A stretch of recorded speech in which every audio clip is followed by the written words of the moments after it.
Hello everyone and welcome back to my channel. Today we are going to talk about one of the most fascinating and controversial topics in history, the Crusades. You probably have some idea of what the Crusades were, but I bet you don't know the whole story. The Crusades were not just a series of religious wars between Christians and Muslims in the Middle East. They were much more complex, diverse, and influential than that. In this video, I will tell you the truth they don't want you to know about the Crusades, based on fresh research and contemporary accounts. You will be amazed by what you will learn, so make sure you watch this video until the end and don't forget to like, comment, and subscribe for more awesome content.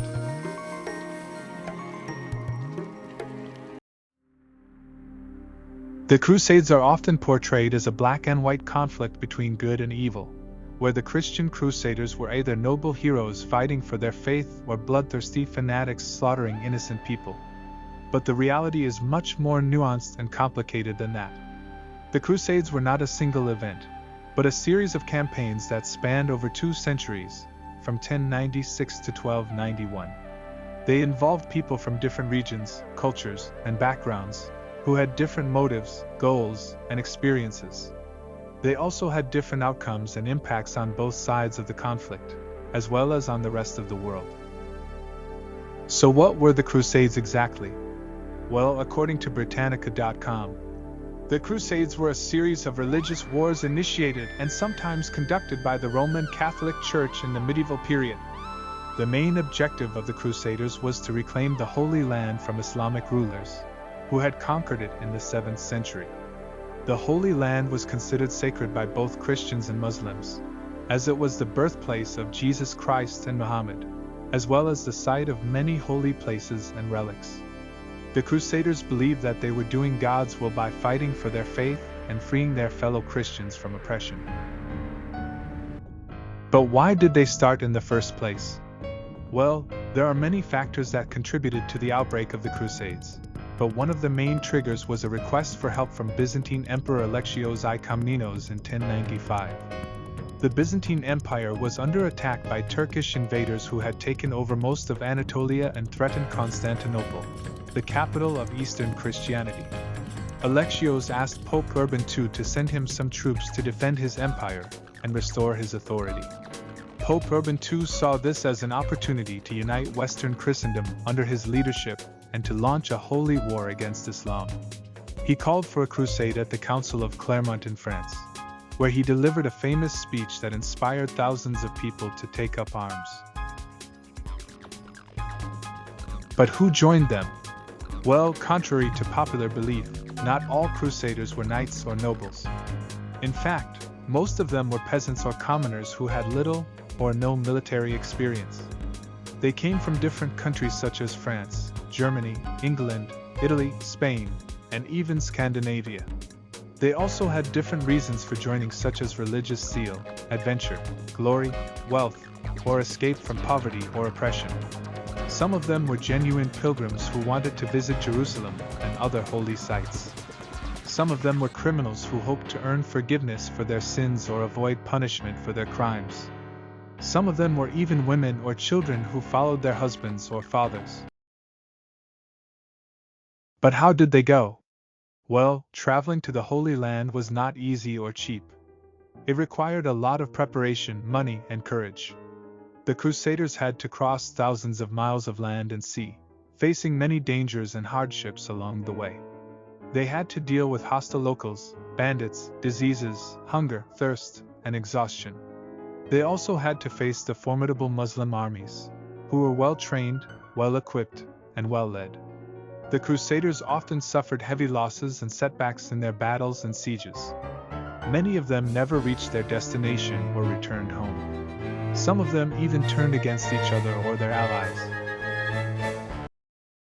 But what did they achieve? Well, despite all the challenges and difficulties, the Crusaders did manage to accomplish some of their goals. The First Crusade, 1096 to 1099, was the most successful one, as it resulted in the capture of Jerusalem and the establishment of 4 Crusader states in the Levant: the Kingdom of Jerusalem, the County of Edessa, the Principality of Antioch, and the County of Tripoli. These states were ruled by European nobles who tried to create a feudal society similar to their homeland. They also built castles, churches, and cities that reflected their culture and religion. But what did they fail? Well, the Crusader states were not very stable or secure. They faced constant threats from their Muslim neighbors, who were determined to recover their lost lands and honor. The Crusaders also had internal conflicts and divisions among themselves, as well as with the Byzantines and the local Christians. They failed to integrate or assimilate with the native population, who often resented their presence and domination. The Crusaders also failed to maintain their religious fervor and purity, as they were influenced by the customs and practices of the East. They often committed atrocities and sins that contradicted their ideals and values. But how did they end? Well, the Crusades lasted for almost 200 years, but they gradually lost their momentum and significance over time. The Second Crusade, 1147 to 1149, was a failure, as it failed to recapture Edessa, which had fallen to the Muslims in 1144. The Third Crusade, 1189 to 1192, was a stalemate, as it failed to recapture Jerusalem, which had fallen to Saladin in 1187. The Fourth Crusade, 1202 to 1204, was a disaster, as it diverted from its original target and sacked Constantinople, the capital of Eastern Christianity.